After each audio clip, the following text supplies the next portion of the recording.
നമസ്കാരം. ഈസ്റ്റേൺ സെൽഫിയിലേക്ക് എല്ലാവർക്കും സ്വാഗതം.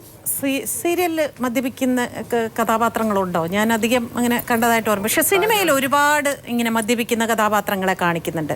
എല്ലാ മേഖലകളിലും ഉള്ളതുപോലെ തന്നെ കാണും. ചിലപ്പോൾ ഒരുപക്ഷെ സിനിമയിൽ കുറച്ചുകൂടെ കൂടുതൽ സാധ്യതകൾ കാണും.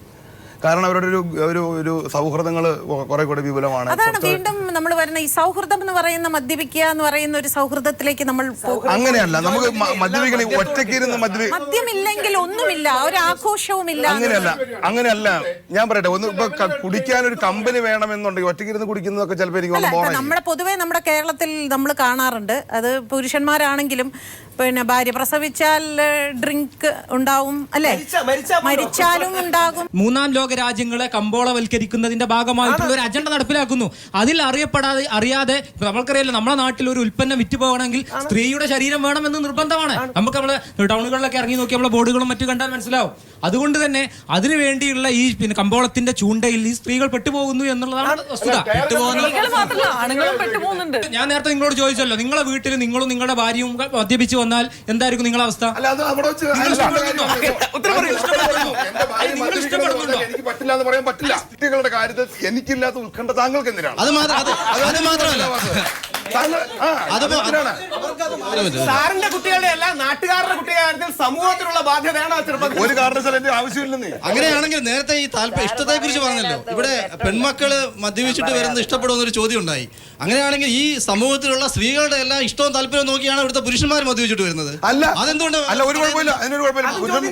പക്ഷപാതിത്വം എന്ന് പറയുന്നത്. ഒരു മനുഷ്യൻ പറയാണ് എന്റെ മനസാക്ഷി ഞാൻ ചിന്തിക്കുന്നത് അത് ശരിയെന്ന് മാത്രം പറഞ്ഞെങ്കിൽ സമൂഹത്തിന്റെ നിലനിൽപ്പ് എവിടെ? ഏകാന്തതയ്ക്ക് വേണ്ടി കഴിക്കുന്നുണ്ട്. അല്ലാതെ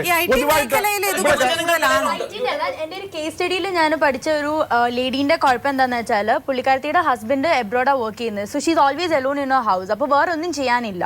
ഓക്കെ, വേറെ ഒന്നും ചെയ്യാനില്ല. അത് അഡിക്റ്റഡാണ് ഞാൻ പറയുന്നത്. I am not supporting about the drinking. പക്ഷെ അത് എങ്ങനെ അഡിക്റ്റഡ് ആയി എന്നുള്ളതാണ് ഞാൻ പറയുന്നത്. So she started to drink.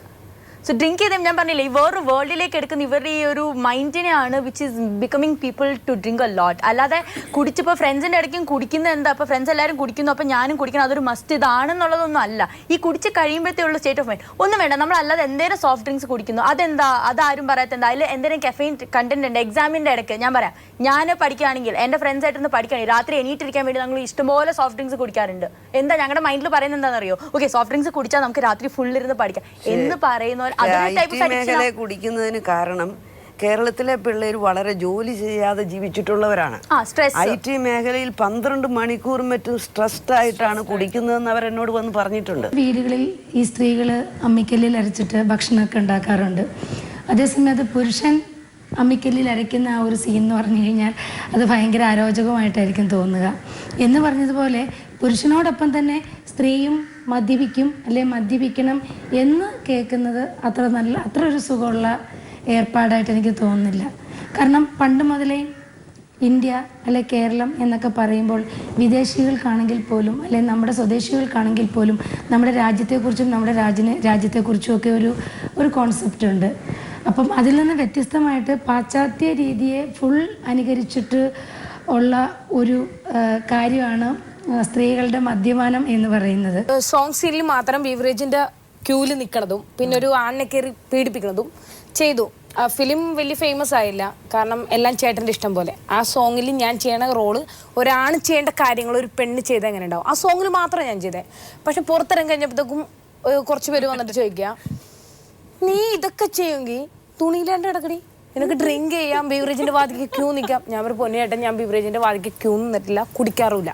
പക്ഷേ ഞാൻ പെണ്ണായി ചിന്തിക്കുന്ന ഒരു കാര്യമുണ്ട്, നിങ്ങൾ ആണായിട്ട് ചിന്തിക്കാത്തൊരു കാര്യം. പബ്ലിക്കായിട്ട് നിങ്ങൾ എല്ലാവരും ചോദിക്കണം തെങ്ങുമേ കയറാൻ പറ്റുമോ?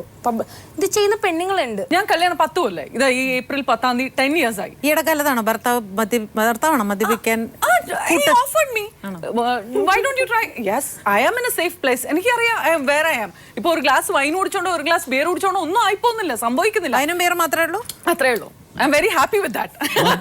ഒരു കാര്യം ആഡ് ചെയ്യട്ടെ. ഇപ്പൊ സ്ത്രീകൾ ഇപ്പം ഒരു കാര്യം സാറ് പറഞ്ഞ സത്യമാണ്. എന്റെ സ്പിരിറ്റിൽ നമ്മുടെ ചരിത്രത്തിൽ ഈ ലോഫ്റ്റി ഐഡിയൽസ് പറയുന്നെങ്കിലും പലപ്പോഴും ഒരു മെയിൽ ഷോവിനിസം ഉണ്ടായിരുന്നു, ഒരു പാട്രിയാർക്കിയുടെ നെഗറ്റീവ് സൈഡ്സ് ഉണ്ടായിരുന്നു, ഇല്ലെന്ന് ആരും പറയുന്നില്ല. പക്ഷേ അതിന്റെ സ്പിരിറ്റ് എടുക്കുകയാണെങ്കിൽ, അതിന്റെ സോൾ എടുക്കുകയാണെങ്കിൽ സ്ത്രീ വിദ്യാഭ്യാസത്തെയോ സ്ത്രീ സാക്ഷരതയോ സ്ത്രീ മുന്നോട്ട് വരുന്നതിനെ എതിർക്കുകയല്ല, പകരം അകാരണമായ പേടി ചില മെയിൽ ഷോവിനിസ്റ്റുകൾ കാണിച്ചിരുന്നു, ഇല്ലെന്നല്ല. പക്ഷേ ആ മെയിൽ ഷോവിനിസ്റ്റിന് മറുപടി ഫീമെയിൽ ഷോവിനിസം അല്ല.